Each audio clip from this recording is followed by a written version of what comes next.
when we found this out. But the people who were on the list were supporters of the PP and were prepared to put their names on the list, just like he did it himself. People should, GCOM should take strong action against those who are doing this fraudulently.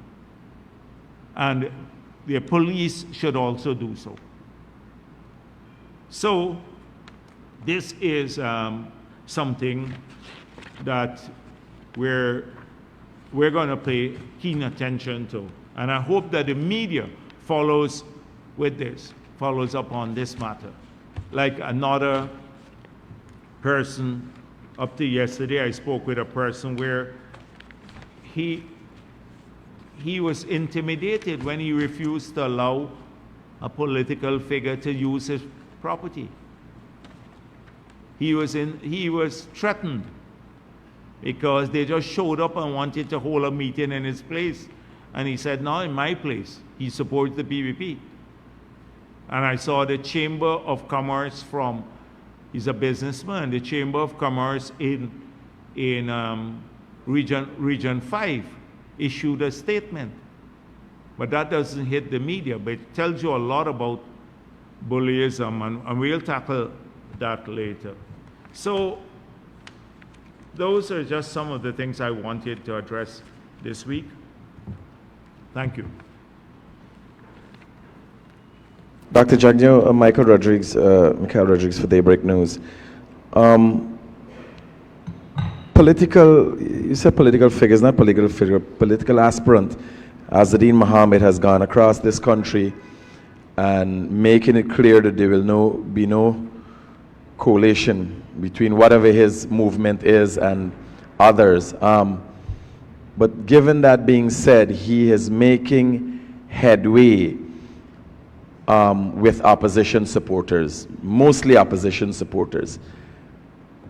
Given your government's unwillingness to address the shortcomings of Azadeen Mohammed, the criminalities of Azadeen Mohammed, is there some ploy that you're allowing him to disillusion opposition supporters and in essence destroy the opposition effectively?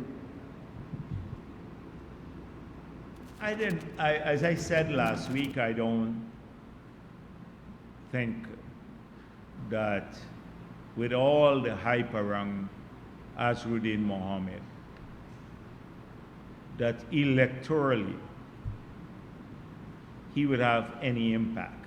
And people ask me whether we are afraid of Azadeen Mohammed. That's what they were saying. There are some APNU supporters, and they were supporting him. Now that they realize that he's going to make no impact absolutely in the PPP strongholds across this country, because they see him for what he is, a criminal. And they see through all the lies and the facade that he has created surrounding himself. Now they are accusing the PPP of encouraging him to do what he has done, what he is doing, because they think he may have an impact on APNU supporters. So I don't waste too much time behind people like Azadeen Mohammed. He would be held to account for all of his criminal behavior. So there is no double standard in government where a wealthy person can smuggle gold, evade taxes, do all sorts of criminalities, and then get away consequence-free. And that ordinary people, if they just take a chain out of the country, they get caught by SOCU or some police force and get harassed. And You smuggled in 5 years 10,000 kilograms of gold. Evade 50 million US in taxes. That's enough money to pay the children cash grant for 1 year. I dealt with that. And then because you feign charity, that you believe that, and try to make it look like the government effort to hold you to account is persecution, you believe you're going to get away with it. It's not going to happen. That's one. So there's no double standard. He will be held to account. And on the second matter, we have no collaboration with the Mohammeds. We are not telling him to go to no opposition base and talk to the people and mislead people there too. APNU would have to deal with that themselves. But I believe that there is collaboration between the Mohammeds, the APNU, and AFC in their warped electoral arithmetic. They somehow believe that he could help them to repeat what happened in 2011, which is a hung parliament. And it's not going to happen. That you have a parliament, in fact, they had the majority in 2011. They're hoping for that. You know, it's like when everything is going down, it's a blind hope. It has no basis in fact. And therefore, they are collaborating. They are working together for that outcome. It's not going to happen. The PPP will win and win handsomely the presidency and the majority of seats in parliament. And we will, and the opposition, it's going to quietly behind the scenes, there'll be money flowing. We've already know what's happening now, where the money is flowing from one party to others. But nothing remains quiet in this country for long. You know, we like to talk, our people like to talk. So, but that will not matter. It will not matter. So I'm dismissing all of what you said. We don't have any collaboration with Azruddin Mohammed. 2, he will be held to account for all of his criminal acts. And 3, we have evidence of collaboration between Azruddin Mohammed and APNU and AFC. Some clarity, Dr. Jagdeo. Is GRA and SOKU anyway closer to bringing charges against the Mohammeds in relation to the 10,000 kilograms of gold? I know there was I'm not going to speak for GRA and SOKU. These are agencies that we allow to operate in a professional manner, and when they're ready, it will happen. When they're ready, it will happen. And again, he poses no threat to the PPP. So we don't need, he could run or not run, doesn't affect our chances at winning the majority in the parliament. Yes, go on. Yeah, good afternoon, Dr. Jagdeo. Wendell Jeffrey, Channel 2 Headline News. Over the last few days, I've been doing some interviews as a part of Channel 2's Elections Insights. And I spoke with Mr. Norton in his capacity as opposition leader. And he said some of the things that will come out in their manifesto is that they will raise the threshold from $130,000 to $400,000.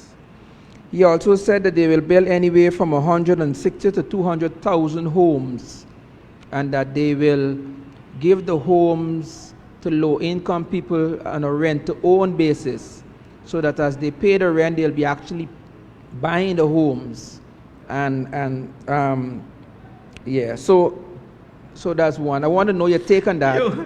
I got a couple more. You want to answer that and let me come back? Was it after he came from Bamba Mali or before he went to Bamba Mali?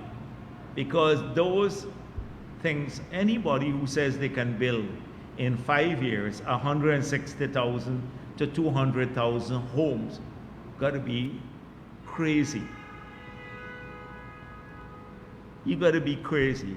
Norton and the others are known for calling numbers. I've dealt with this earlier. I took their promises just around budget time. Sherwin Holder was making some promises. Mai Paul, I see him doing fish fry in Canada. He gone to Canada to do fish fry. And you know, let me don't make a comment that I wanted to make. So Norton had made some of the promises too at the budget time. So we took all of the promises and we costed them, and we demonstrated that to fund those promises alone, and they didn't include any infrastructure development, but just handouts to people and things like threshold, etc. The same, it's not a new figure. That it will cost twice the amount of oil money that we receive now in the 2025 budget.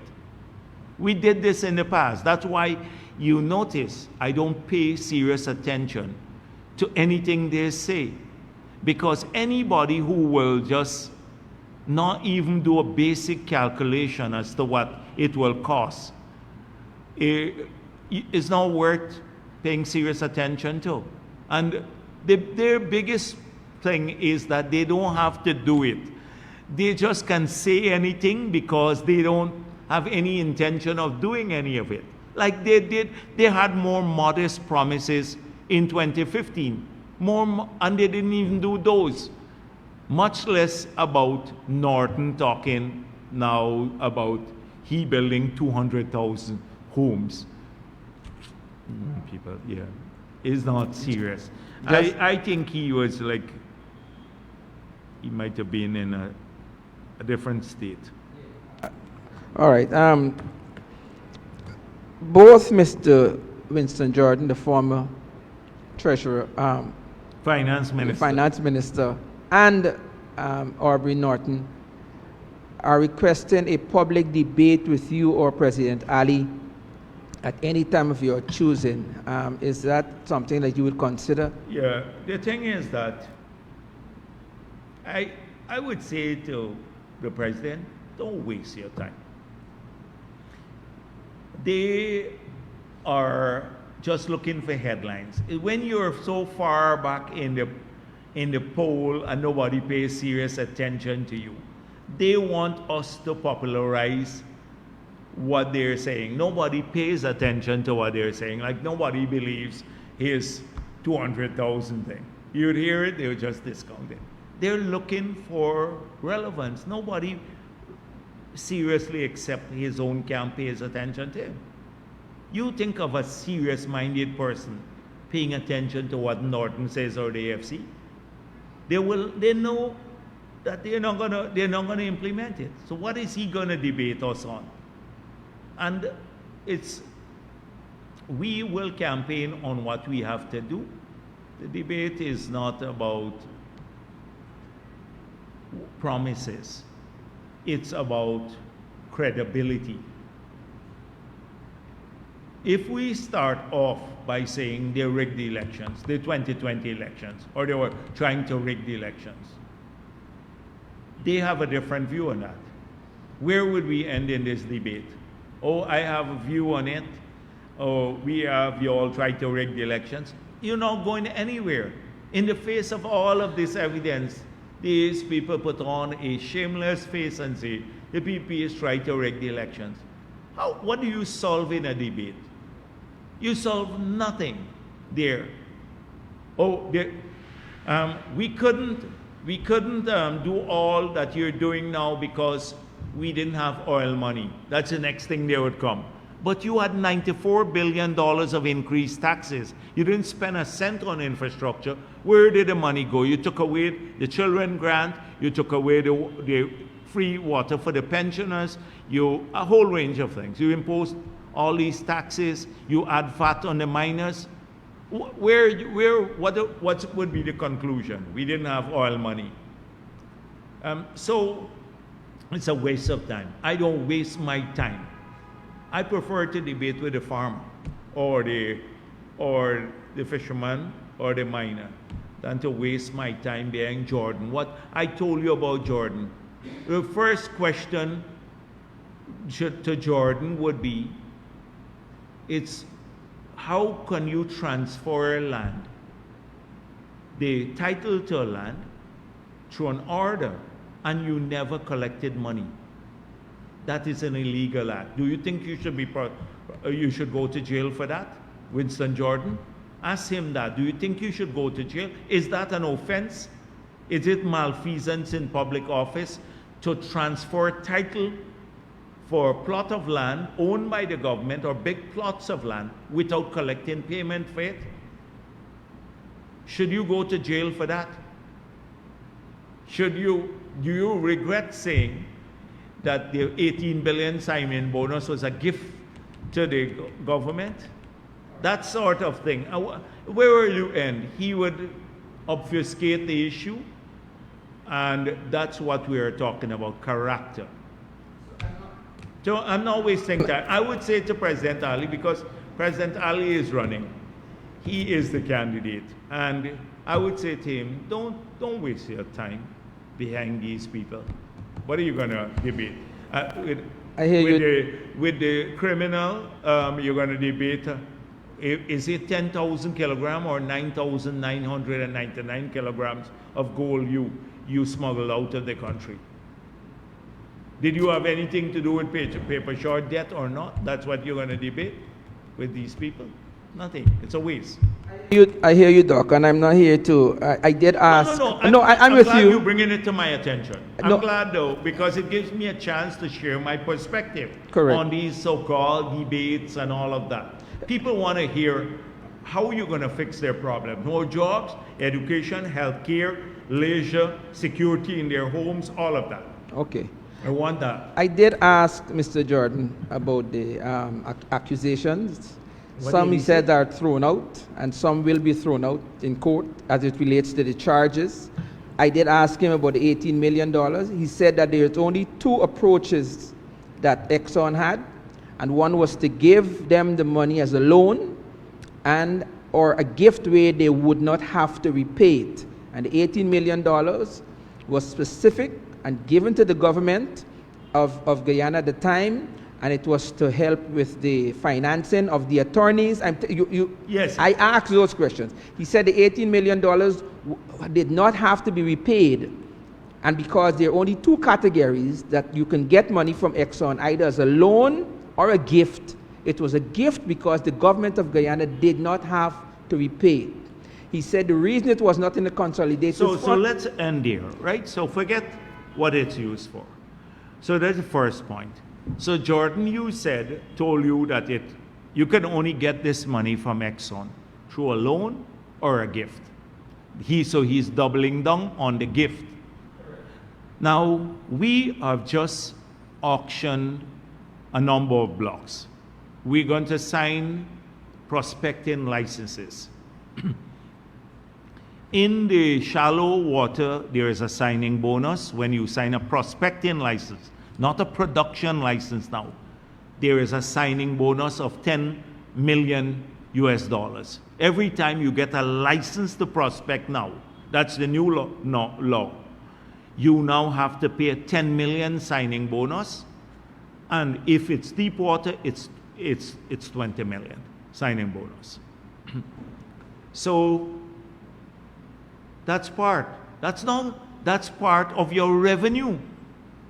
So it doesn't have to come in the form of gift. You think we can say, oh, when we get the 10 million paid into the treasury, it's a gift to the government of Ghana? It's not a gift.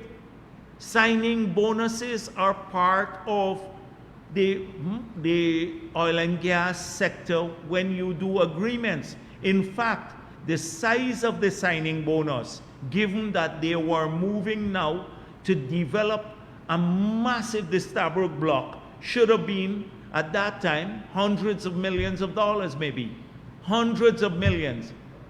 And so this is he thinks that we're so stupid that, oh, it was a gift. It wasn't gift. When people, that's part of your obligation, as part of your negotiation. So when we collect this 10 million, we'd say we got a gift from Exxon or whoever we sign with. That's how you treat revenue. And because, you know why? He didn't want to treat it as revenue. Because revenue has a definition in our constitution and financial law.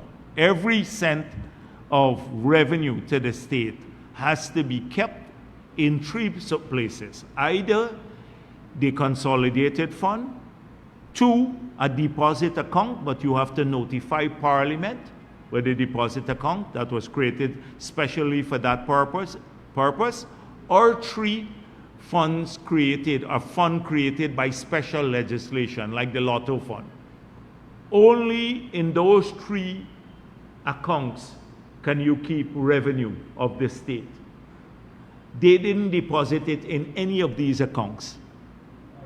They could have created a deposit fund and say this money will go towards a dedicated purpose, or create a special fund. They kept it outside of that, so it's not part of the audited accounts of the government. So he is, yeah.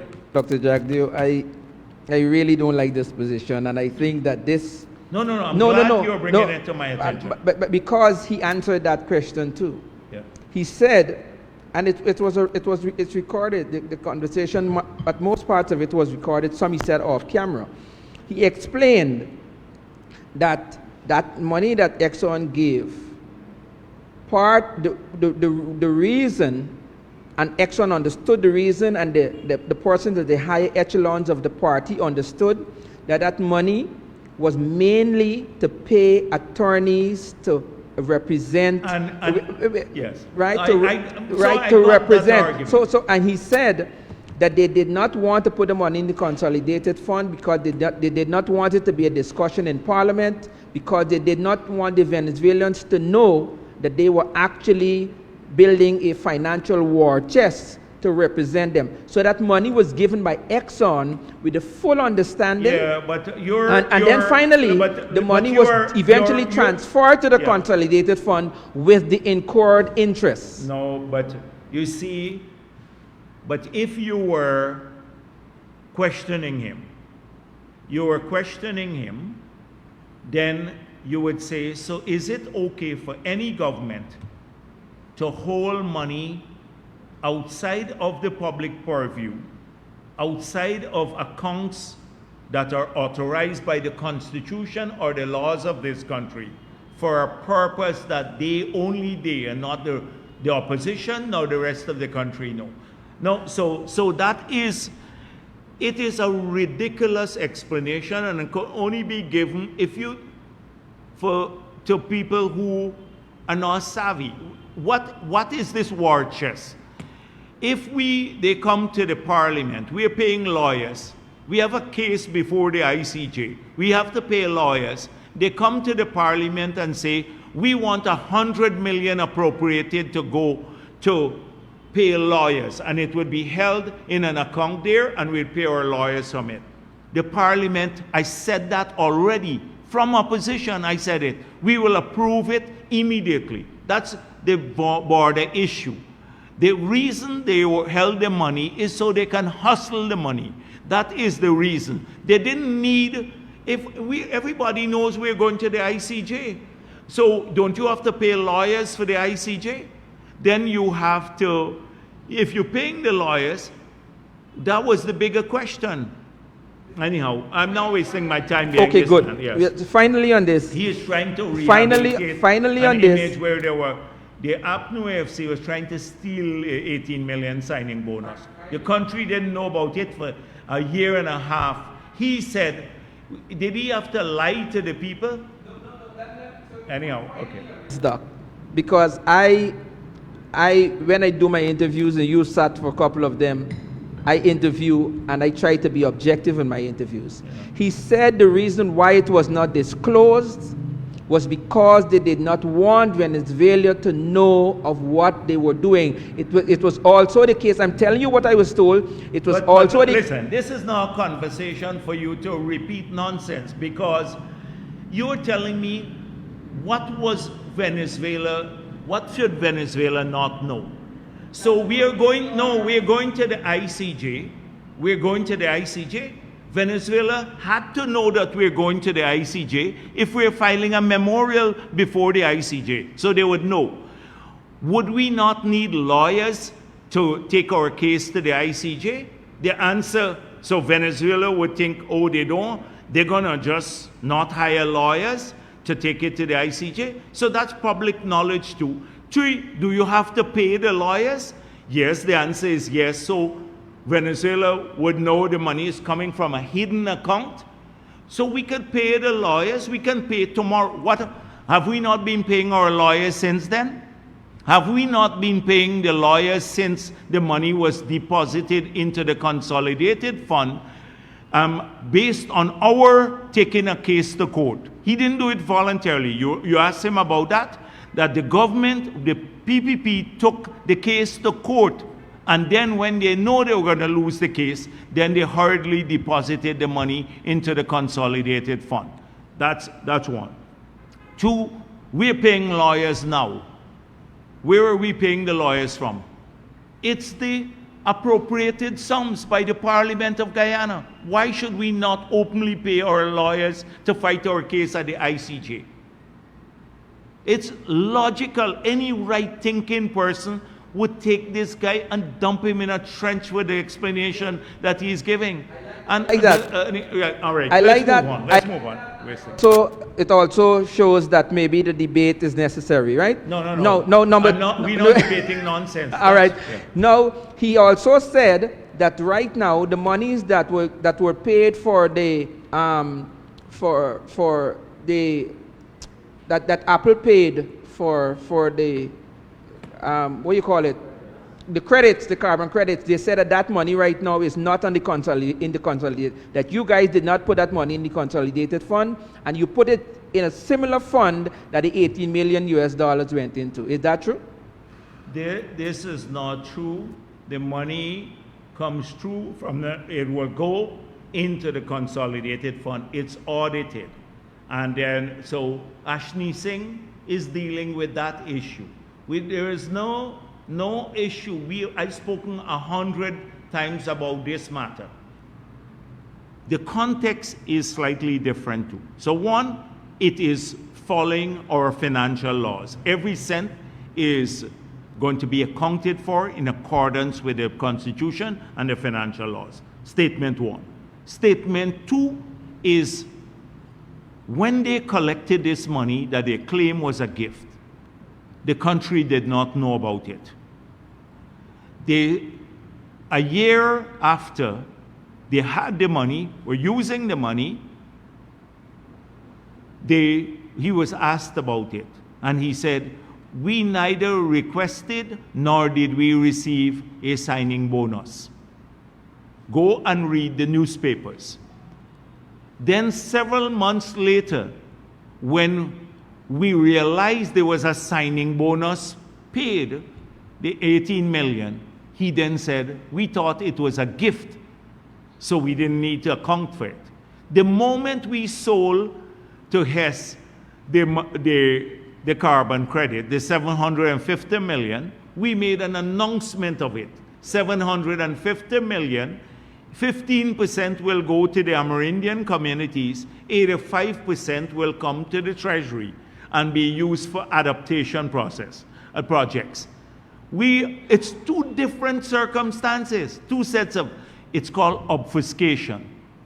Obfuscation. And that is why exactly what you will get in a debate from these guys, obfuscation, telling lies, again, to go through a track record. He committed a criminal act by transferring land to people who didn't pay for land. Title land. That's a criminal act. If you get it thrown out, because sometimes in the judiciary here, they throw out things for process. But ultimately, it's going to end up at the CCJ with convictions. With convictions. Finally, there's a talk from some folks in the upper echelons of the PNC and the coalition that AFC, that the PP is now attracting pedophiles and domestic violence perpetrators and criminals and rejects, and that the PPP, by way of the deflections, has now become a garbage party, taking all these rejects from the other parties. What's your take on that? Yeah, the mere fact that you're representing this, I did not expect this from you. It's reprehensible. That this is to call people garbage who are coming to the PP, and you're giving wing to this vile propaganda, racist view of people in the PPP. So the PPP is a garbage party. The people who are coming to us are scums. They're pedophiles now. They're all sorts of things. Do you know that Vanessa Kissoon accused Mr. Norton of trying to rape her? It was part of the public domain. I went back and looked at it after I said it here, and someone said to me, oh, I don't think that was the accusation, but she was crying on the air. Look back at that and said, this is what he did. That he attempted to rape her in a vehicle by showing her his gun. If I were to call that a party, the PNC, a party of racists or rapists, or led by rapists, and all PNC people as rapists, you would see all the do-gooders suddenly being critical of me. It is this nasty view. And I want to leave the wallowers and those people in the gutter with the PNC. Let them stay there. The people who told you that from their leadership. No, you said from the PNC, the leadership. You said the leadership of that party. Well, that's the right place for them. That's the dump site. And the PPP supporters have worked hard. There are people of every race and every religion. They've worked to change this country. They're as valuable as anyone else. And when people come to us, we treat them with dignity. We respect them for who they are. Would people coming to us have trouble with the law? The answer, some of them may have, and people who are in the party may have trouble with the law. They may break the law. They have to face consequences for that. They can't act unlawfully or believe that if they're in the PPP, they'll get a free pass on the law. We don't tolerate that. But at the same time, we don't treat people like garbage. That is what they do all the time, and it's daily, the bitterness, the sourness, and I'm shocked that you would actually bring that to a forum like my press conference, that the file. I tried to stay away from it. All of these people who are so bitter. Like I saw them recently, a desperate attempt. You know the part where I condemned Norman Brown for saying that the president would wash his hand with a special detergent after he shakes the hands of Afro-Guyanese. I was condemning Norman Brown. They clipped the part leaving out the condemnation of Norman Brown, and said, I said that, and circulated it widely. That's the desperation, but it was a condemnation of the racism that they perpetrate. They'd have nothing else to talk about.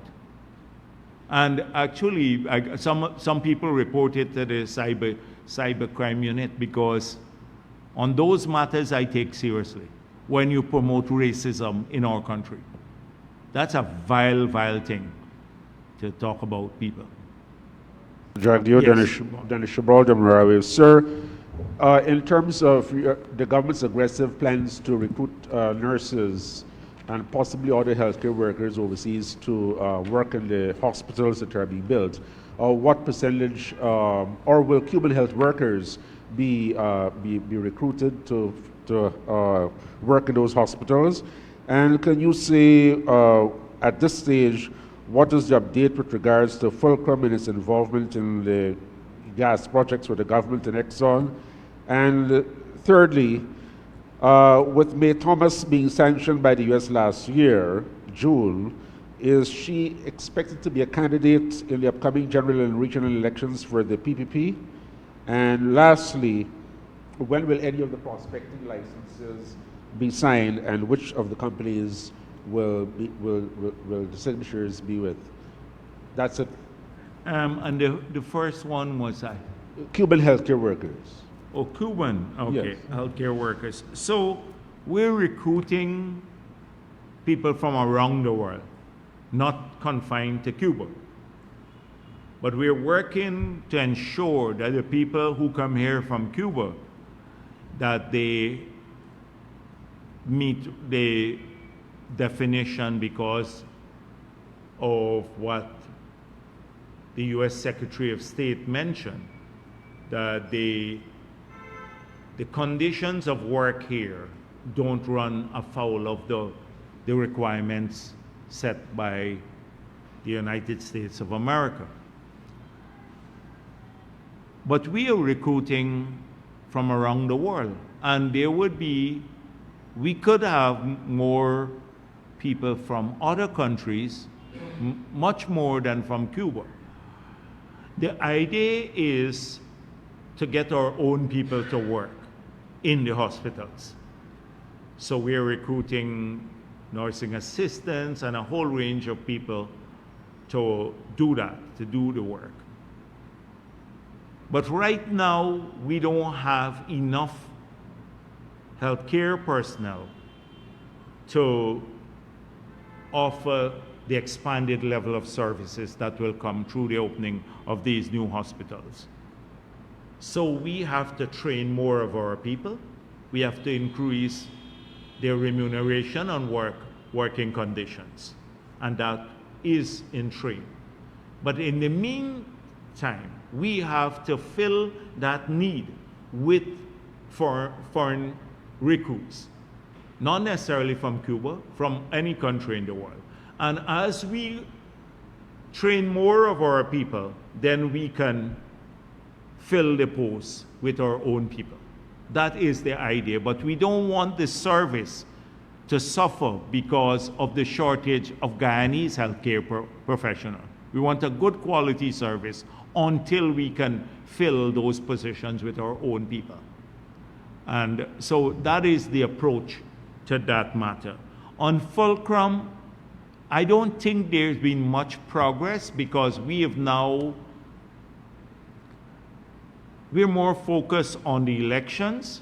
So in any case, there'd be no agreement signed before the elections with any of these parties, because it would be, I think, unethical to do so in a major project of this nature.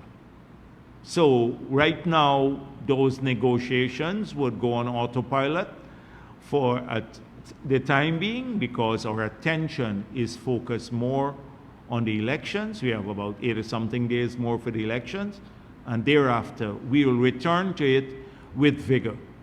We will return to it with vigor because of what it portends for the future of this country. Massive wealth creation for our people, industrialization, revenue for the state, and by extension, the people of the country. Transformation of its impact will be transformational, especially for the Region 5 and Region 6. So that's the approach to the matter that we will take here on until the elections. May Thomas, we have not put out our list of candidates as yet, though people will be considering the names of the candidates. So we have had suggestions from our base.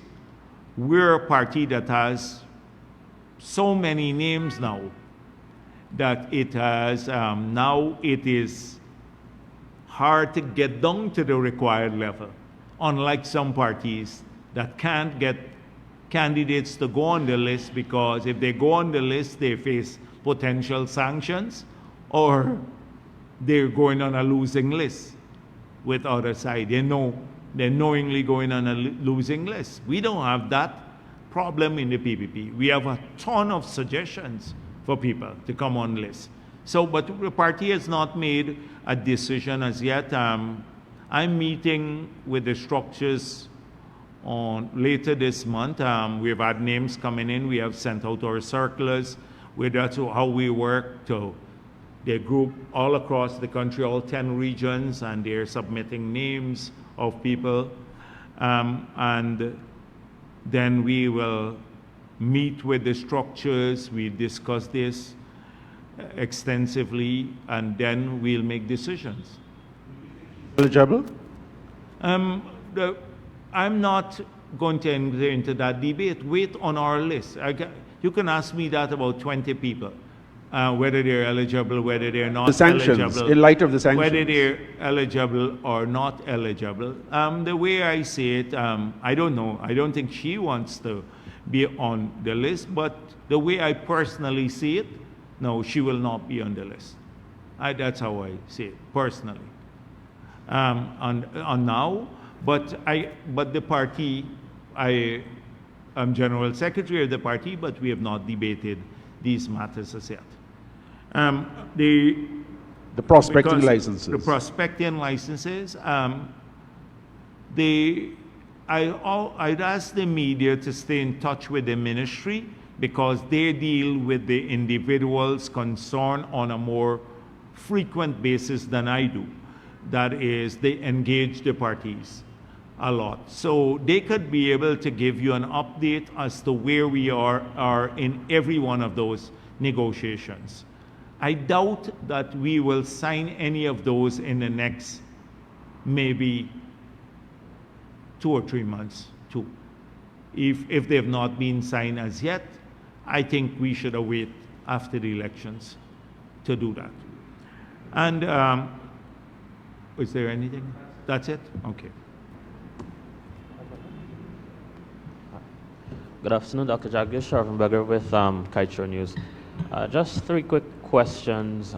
When will the remaining 20% of the Exxon block be relinquished, and why wasn't the public notified in a statement, or the media notified, that a 1-year extension was granted for the Kite block to the operators until 2026? The extension was reportedly granted in November. So, as far as I'm concerned, that all of the licenses, those who have licenses or licensees, have to do relinquishment now. The time has expired for them to relinquish. I told you already, I'm not going to answer about when, etc. You deal with the ministry on a daily basis. I don't deal with routine things. When this letter came in, when that letter went out, that's Minister Vikram Bharrat. He deals with that in his ministry. I deal with policy issues of a broad nature. They deal with operational issues. Those are when letters have to be written, or when people have to submit data and all of that. I just urge them to put out all of this information on their website, which I've seen progressively they've put out. So their website is now teeming with information there. But so that's where, like what I said to Dennis, you direct your attention to the ministry on those routine matters.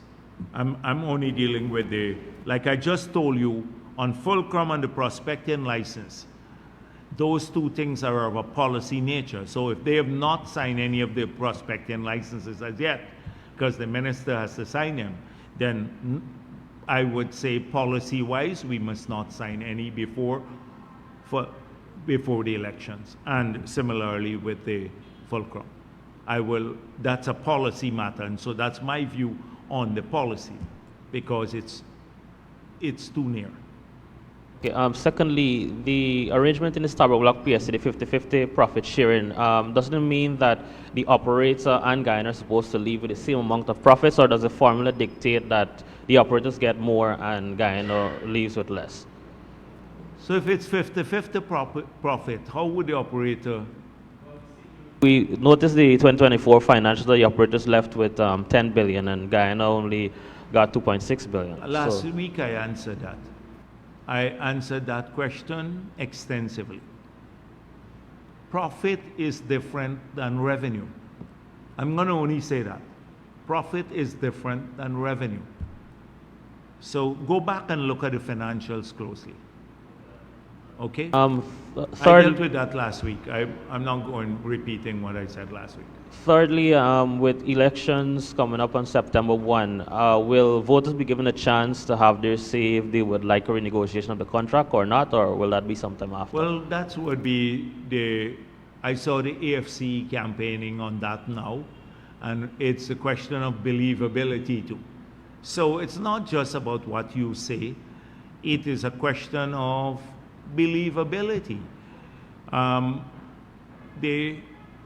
This is coming from a party whose leader is on Nixon's payroll. So I'm not wasting time. I think those are mute issues. When you talk about the PPP's tenure in office on the oil and gas sector, I want you to think about the 1,000 odd Guyanese companies. You talk to them that have gotten now about 700 million US of procurement opportunities that they wouldn't have gotten if we didn't pass that law, that we urged APNU to pass and did not. Think about those people. Think about the 10,000 people who now have jobs in the sector. Maybe half of them would not have gotten jobs because they would have recruited foreigners.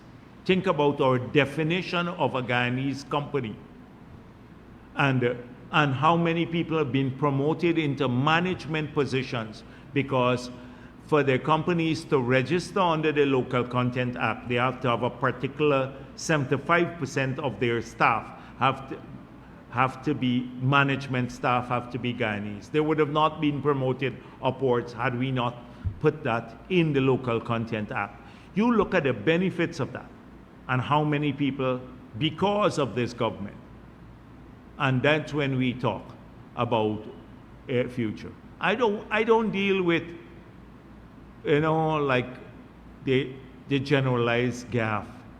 I'm looking at real people benefiting from real things. You talk about to all the people who are busy doing apartments, or the Guyanese drivers who are here now, the 600-700 of them who have a job and can take home between maybe $200,000-300,000 a month now as a driver.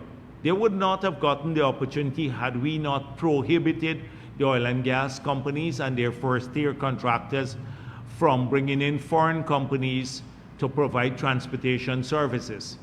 Remember the Trinidadian companies and all were coming in here and providing all the transportation services? In the new law, only Guyanese can do that. That's why our people are investing there in vehicles and drivers and everything else. They're making money there. That's what I talk about, real people. I know I'm not just playing games like AFC and APNU. 1 week they're for renegotiation, another week against it, when they are the biggest crooks and culprits that signed this agreement. We deal with real people who are benefiting from this. We are making this work for our people. All of the benefits. Yes, go on, Dennis. I wouldn't know that. But please don't make me the issue here. You have a big sanction man for 10,000 kilograms of gold that caused May to get sanctioned. And he, now it's poor May you're going after, and you'll give the old crook, yes. Yes, all right. But it's about May Thomas and the big sanction man running around all around the place, yeah. With us being sanctimonious. Yeah, go Trina on. Williams, Ghana Chronicle. Coming back to U.S. sanction Azuddin Mohammed to be held to account. In light of reports that several individuals, including public sector workers, are receiving unsolicited calls from persons linked to Mr. Mohammed with no clear explanation as to how their private contact information was obtained, what steps are the government taking to investigate this apparent breach of privacy and to ensure that no public resources or influence are being leveraged to assist individuals currently under international sanctions? I've seen this, and I've had the personal experience of people saying to me, we got a call from someone associated with him or him directly, and these are public officers. So either Azruddin Mohammed or members of the family or some people closely associated with him, the crooks, Charles Sogrim, who was with the AFC. They call people out of the blue, public officers, senior public officers, sometimes to solicit information, and at other times to ask them if they will support them. Now, the people are very uncomfortable because they know from what you've seen that they record, the Mohammeds record every conversation that you have with them. So they're worried that somehow later that will surface as though you're collaborating with them. And that would put them at risk. Their families would be at risk, and they may lose their visas too. So you have a number of people who are very, very worried about this because they don't know how these guys get their information, and they're calling them. A friend of mine said two of his staff told him, we just got a call out of the blue, just like this. And we're very worried that somebody is either listening in to this and would think we're working with these guys, or we have anything to do with them. And so this is a very worrying thing for many people. And I suggest at the moment they call you and you don't want to talk to them, discontinue the call. If you want to talk to them, that's your business. But the moment you don't want to discontinue the call and make it known clearly, I don't want anything to do with you, because they may leave a lot of people at risk. You have already seen scores of people, literally hundreds of people who lost their visas because of association with them. And there will be many more people who may face sanctions because of them. They don't care too much about you when they leave you in the lurch. And the same thing with their list. I don't know. Anyhow, we'll deal with that at another time. But this is a very important issue because, you know, you're a public servant and you're sitting and you get a call just like that. You pick up your phone and they're calling and then they want to talk to you about something. And your job is to be polite to everyone, but at the same time, they're putting you at risk. Public servants and others don't want to lose their visas. Also, earlier you addressed the racially charged comments towards those now endorsing the PPP. But what is your administration doing to not only protect democratic participation, but also promote respectful political engagement? So I hope that it's, how do you tell the PNC and AFC not to use racism as a mobilizing factor? Although it's prohibited by the Constitution, the ERC has vast powers over political parties that use people's race as a campaigning tool, or there are laws preventing it, the Racial Hostility Act, etc.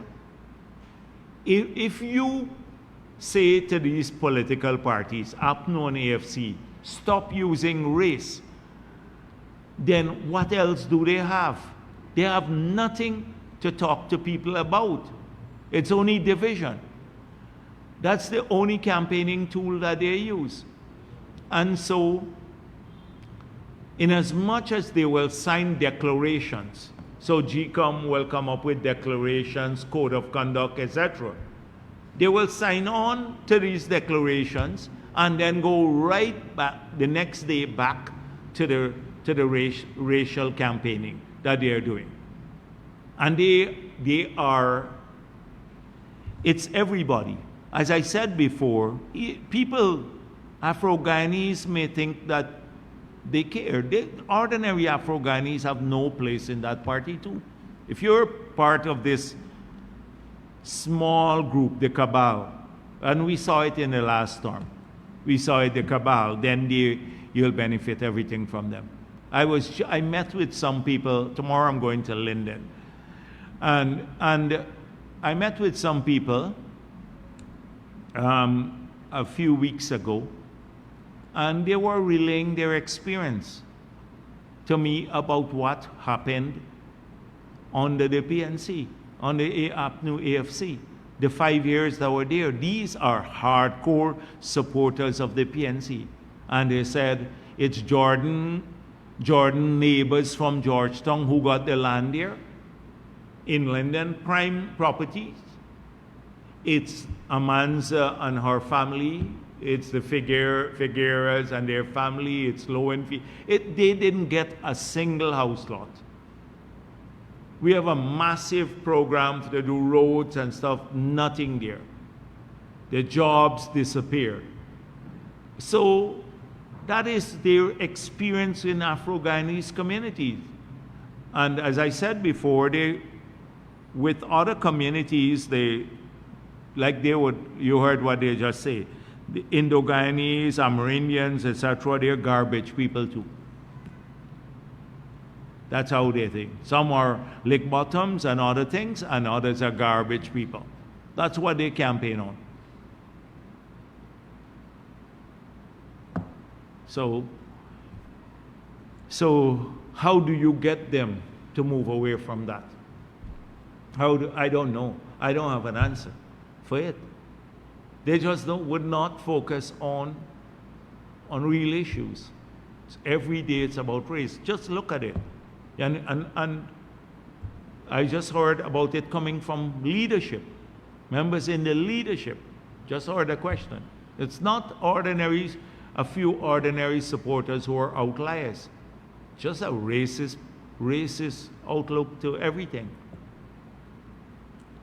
So that is what. Let me see, those who, let's see how it goes. Yes. Suggesting that the administration has not been on the ground or even responsive, which we know is not true given that since in opposition, the party has been on the ground. However, how is the government addressing these misrepresentations and what— Who said that? Oh, I don't want to waste time being sanctioned man all the time. Yes, he said we have not been on the ground. He has been on the ground smuggling gold out of the country and all of that. That's what he's been doing on the ground. I know we've been on the ground in opposition and in government. In fact, Irfan Ali gets criticized too much for being on the ground. We have engaged people. He goes a couple places and in a stupid, inept way, he tries to get people to say these things. It doesn't work. Anybody who has been looking at what's going on across the country would see that we've been on the ground, we've addressed people's concerns.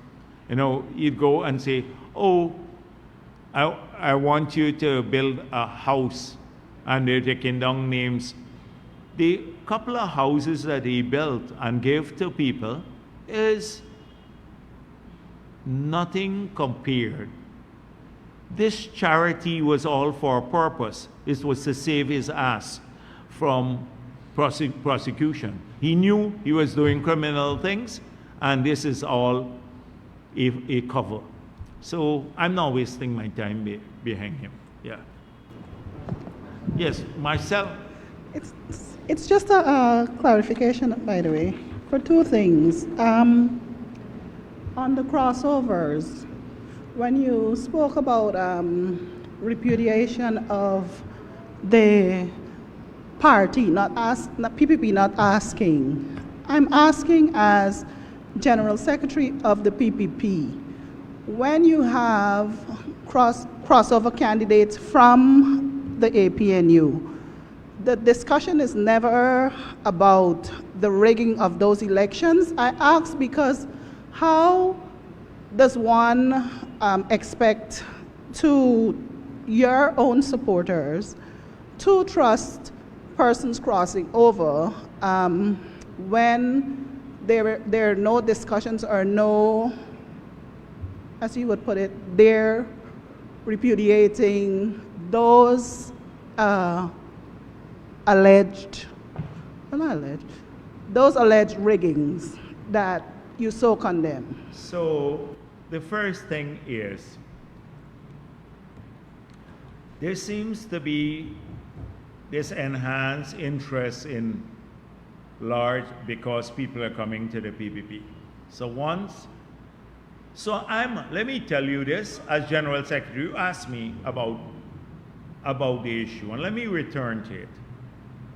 I'm pleased as General Secretary that our party is attractive to more and more people who have come to us.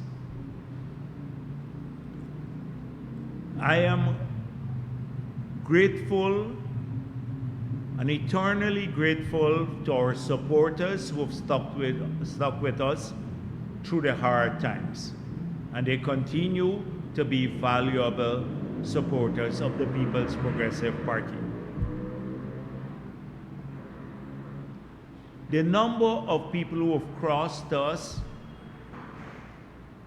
has been sizable, and it did not start only recently.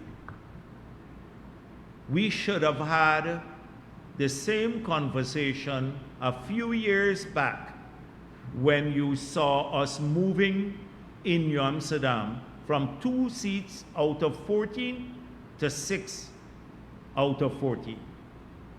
That conversation should have started when you see increased votes in Linden by 2,500 votes, and in Georgetown, when we won Bartica, when we won Madia.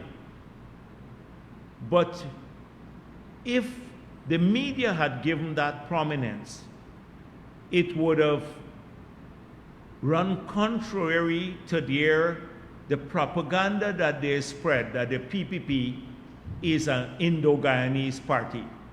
So they covered it up. They don't want to give it prominence to show that we're truly a multiracial party, the only one in the country, because it will kill the narrative that PNC, APNU, AFC, all along since 2015, they were saying they're multiracial. So the media, especially those hostile to us, stayed quiet on that. The crossover didn't happen recently, and it's a large number of people. So now recently you see people more prominent. You've had like Sean from Region 6, he was a councillor there for the region. He campaigned with us in the local government elections, PNC councillor. Not much attention was paid to him. There are several senior people in APNU who were supporting us, many people who worked us. How would you treat Carl Greenidge? Was he a crossover? He was working with the PPP government, being paid by the PPP government, the ambassador to Venezuela. A lot of people were coming to us because of our policies, but they were also performing, duties for the country. Of recent, we've had people who have been more in holding some more prominent positions, and the focus is on them. I'm focusing on the large number of people who have come to us as General Secretary of the party. I can't just focus on the few who have come recently, because we work from day one. You'll recall in opposition, I said that our party is strong in the Indo-Guyanese communities, strong in the Amerindian communities. We're going to work to maintain and grow this support in those communities. But in Afro-Guyanese communities, we had been weaker, and I gave the reasons because of this racist propaganda that the PPP is racist. And so we work in opposition, we work at this, and in government, and it has been yielding results. People come to us, they see the true heart of our party. So as General Secretary, I have to be concerned about this. When you talk about mass exodus, I'm not talking about only the few. I'm talking about many activists, people who've come from Melanie South and Melanie North with large groups, party groups who are now working on the ground, who have come from Linden or from Craig to see me, and they form all Afro-Guyanese groups. These are farmers who are pro-PPP, working the ground from the highway. So they came unheralded. They don't need publicity. They're working on the ground because they think we are changing their communities and growing. That's what I look at as General Secretary. So you're asking me to comment now on the few who came recently and whether they repudiated the rigging pass. I'm coming to what you asked me, Marcel. I just wanted to give you the view. Since you asked me as General Secretary of the party, I'm telling you my concern. I have to build a stronger party, and we're doing so, and a multi-ethnic party consistent with our philosophy from the 50s Jedijagan philosophy. And we're doing so, and we're successful at it. And so we're getting stronger everywhere on the ground, in every region, in every community. We're getting groups of people now supporting. And so I'm pleased that of recent, some of the leaders of political parties who have contested elections, who have come to us. Lennox Schumann contested on his own, and he came to us because he saw what we're doing in the Amerindian communities. Asha Kisoon had her own party. She came to the PPP now, and she cited the reason why. The Shaz Ali from I think TCI, they came to us because they believe we're working for the country now.